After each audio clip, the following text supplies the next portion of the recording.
They got to start swinging.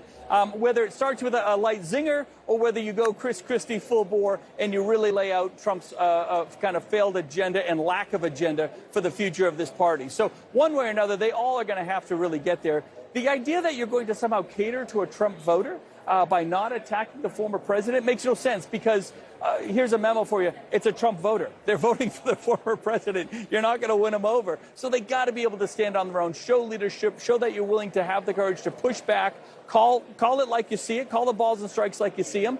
I think they all know what's going on. Some of them are a little hesitant and taking some bad political advice. But believe me, this is a 6-month roller coaster. It really starts tonight. It's going to, end up in the Iowa caucus and in the First of the Nation primary in New Hampshire. And by that time, I think you're really going to get it down to one or two candidates, those that are willing to have that discussion, are willing to take on the former president, are willing to show some charisma and leadership and inspire this party into what should be successful for us in 2024. Do you believe that Trump is running to protect himself from his mounting legal challenges?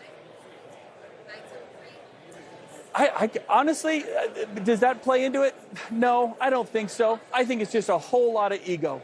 I think it's a whole lot of an empty suit ego at this point. He's up in the polls.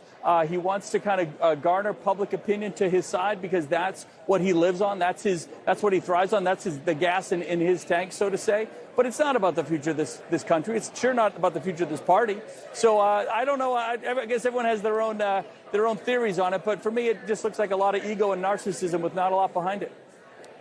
You're standing in that room tonight. Governor Ron DeSantis, of course, has been all over Iowa. He's trying to win there. He is now trying to clarify comments he made about putting RFK Jr., of course, someone who lies about vaccines, at the CDC or the FDA. Does a conspiracy theorist like that belong anywhere near the federal government, in your view? Well, I can tell you RFK Jr. wouldn't be in my administration if I had one.